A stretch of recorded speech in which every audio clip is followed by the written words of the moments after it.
চাঁপাইনবাবগঞ্জে operation eagle হান্টের নামে জঙ্গি নাটক সাজিয়ে আবুল কালাম আজাদ ওরফে আবু মরিচকে হত্যার ঘটনায় বিচার চেয়ে পুলিশের সাবেক আইজিপি একেএম শহীদুল হক সহ 18 জনের বিরুদ্ধে মামলার আবেদন করা হয়েছে।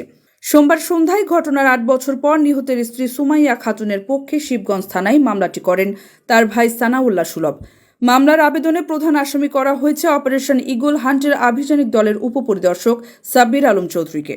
মামলায় পুলিশের সাবেক IGP AKM Shahidul Haque, counter terrorism ইউনিটের সাবেক অতিরিক্ত পুলিশ সুপার তহিদুল আলম, ঢাকা রেঞ্জের সাবেক ডিআইজি সৈয়দ নুরুল ইসলাম, রাজশাহী রেঞ্জের সাবেক DIG M Khurshid Hossain, counter terrorism ইউনিটের সাবেক প্রধান মনিরুল ইসলাম, সাবেক সংসদ সদস্য গোলাম রাব্বানী সহ 18 জনকে আসামি করা হয়। মামলার আবেদন সূত্রে জানা যায় 2017 সালের 25 এপ্রিল গভীর রাতে police, RAB, counter terrorism unit ও সোয়াট টিমের যৌথ বাহিনী মশলা ব্যবসায়ী আবুর বাড়ি ঘেরাও করে গোলাগুলি করে। এ সময় ঘুম ভেঙে বাড়ি থেকে বের হবার চেষ্টা করলেও বাইরে থেকে মূল ফটক বন্ধ থাকায় আবু, তার স্ত্রী ও 3 শিশু সন্তান বাড়ি থেকে বের হতে পারেননি। বিদ্যুৎ বিচ্ছিন্ন করে দেওয়ায় পুরো বাড়িতে ভুতুড়ে অবস্থার সৃষ্টি হয়। পরদিন একই কায়দায় আবারও গুলি করা হয়। এতে টানা 3 দিন পুরো পরিবারটি না খেয়ে ঘরের এক কোণে পড়েছিলেন।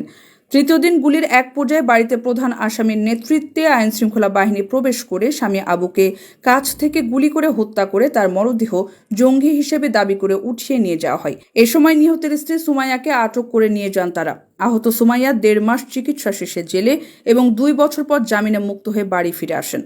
এর 2 দিন পর 27 এপ্রিল বিকেলে 2টি হেলিকপ্টার করে 3টি বস্তাবন্দি মরদেহ আবুর বাড়ি নিয়ে যাওয়া হয়। এরপর রিমোট কন্ট্রোলের মাধ্যমে দেহগুলোতে বিস্ফোরিত করা হলে সেগুলো ছিন্ন বিচ্ছিন্ন হয়ে যায়। পরে মরদেহগুলো পরিবারের কাছে হস্তান্তর করা হয়। মামলার আবেদনকারী সুমাইয়ার ভাই সানাউল্লাহ সুলভ দাবি করেন তার ভগ্নিপতি বিএনপির কট্টর সমর্থক হওয়ায় তাকে হত্যার পর মরদেহ আবারও বিস্ফোরণ ঘটিয়ে ছিন্ন বিচ্ছিন্ন করে দেওয়া হয়। বলছে যে ভিতর থেকে ওরা গুলি মারছে, আসলে বিষয়টা হচ্ছে বাহির থেকে ওরা তালা মেরে দিয়েছে, গেটের বাহির থেকে পুলিশেরা তালা মেরে দিয়েছে। এই তালা মেরে দিয়ে তো ওরা বের হতে পারছে না। এই অবস্থায় যখন আপনার 27 তারিখ ওরা গেট ভাঙার পর আমার আগে সর্বপ্রথম আমার বোনকে গুলি করে, আমার বোনের পায়ে গুলি লাগে। আমার বোন ওদের পা ধরলে পড়ে যায়, যেখানে আমার স্বামীকে মারিয়ে না, আমার স্বামীর বুকের উপরে পাড়া দিয়ে চড়ে গুলি করে। গুমহা বিএনপি কর্মী রেজাউল ও নিহত মিজানুরের ভাই শেতাউর রহমান জানান, শুধুমাত্র বিএনপি করার অপরাধে তার 2 ভাইকে হত্যা ও গুম করে জঙ্গি নাটক সাজিয়েছে আওয়ামী লীগ সরকার। বিএনপি করার জন্য আমার ভাই মিজানুর রহমানকে 17 আগস্ট 2016 তারিখে নিজ বাড়ি থেকে আমার এই শিবগঞ্জ থানার এসআই মোয়াজ্জেম এবং শাহ আলম দিনের প্রকাশ্যে আমাকে না পেয়ে আমার ভাইকে জোর করে উঠে নিয়ে এসছে। তবুও ক্ষিন্ত হয়নি। আবার কিছুদিন পর 27 ডিসেম্বর 2016 তারিখে 27 ডিসেম্বর 2016 সালে আমার ছোট ভাই রাজশাহী MBA করা ছাত্র রাজশাহী সাহেববাজার SS প্লাজা ছাত্রাবাস থেকে পড়ার টেবিল থেকে রাত 10টার সময় জোর করে উঠে নিয়ে গেছে। তার কারণ একটাই, আমরা বিএনপির সাথে জড়িত। এবং তাকে খোঁজাখুঁজি করতে গেলে DB office, SP office, RAB office, বিভিন্ন জায়গা গেলে আমরা তার কোনো খোঁজ পাইনি। আজ পর্যন্ত নিখোঁজ অবস্থায় আছে। এবং পরবর্তীতে আমি শিবগঞ্জ থানা থেকে জানতে পারি যে আমার বড় ভাই মিজানুর রহমানকে নাকি ক্রসফায়ার করেছে। অন্যদিকে সদর উপজেলা বিএনপি আহ্বায়ক ওবায়দ পাঠান বলেন, শুধুমাত্র বিএনপি রাজপথে আওয়ামী লীগের অপকর্মের বিরুদ্ধে সোচ্চার থাকায় জঙ্গি নাটকে বেশি মারা গেছে এ জেলার বিএনপি নেতাকর্মীরা। তাই বিএনপির ভারপ্রাপ্ত চেয়ারম্যান তারেক রহমানের নির্দেশে অতি উৎসাহী পুলিশ কর্মকর্তাদের বিচারের জন্য এই মামলা করা হচ্ছে।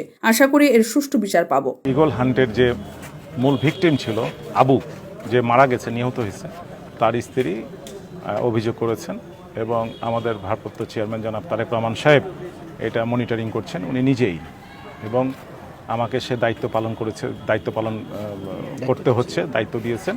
এবং চাঁপাইনবাবগঞ্জে আমাদের গুম খুমের লিস্টটা অন্যান্য জেলার চেয়ে বেশি। আপনারা আমার চেয়ে ভালো জানেন, কারণ এটা পুলিশ শাসিত রাষ্ট্র হয়ে গেছিল। এটা একজনের কথা শুনতো, যেটা হচ্ছে অবৈধ প্রধানমন্ত্রী শেখ হাসিনার ছাড়া কাউরির পুলিশ কথা শুনতো না। আমরা তো বিএনপি করি ভাই, আমরা তো দেশ ছেড়ে পালাইনি। তা আমরা পালাইনি বিধেই তো আমাদের নেতাকর্মী গুম হয়েছে। আমি মুসলিমে কিছু পুলিশ এই কার্যকলাপের সাথে জড়িত, সব পুলিশ কিন্তু এটাতে জড়িত না।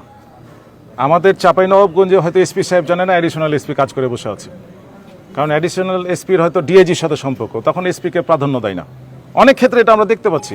এবং যারা এ কাজ গর্বের সাথে করেছে তারা নিজে স্ট্যাটাস দিয়েছে, আমি এটা করেছি, আমি ওটা করেছি। আমার কাছে সব ডকুমেন্টস আছে। এগুলো ডকুমেন্টসের আলোকেই কিন্তু আজকে এখানে যারা আসামি হয়েছে আজকে শিখগঞ্জ থানায়, তাদের নিজের ডকুমেন্টসের কারণেই হয়েছে। শিবগঞ্জ থানার ভারপ্রাপ্ত কর্মকর্তা গোলাম কিবরিয়া বলেন, মামলার আবেদন পাওয়া গেছে, বিষয়টি তদন্ত করে ও ঊর্ধ্বতন কর্তৃপক্ষের সঙ্গে আলোচনা করে মামলা গ্রহণ সহ প্রয়োজনীয় সব আইনানুগ ব্যবস্থা গ্রহণ করা হবে। আমি এইমাত্র অভিযোগ পেলাম।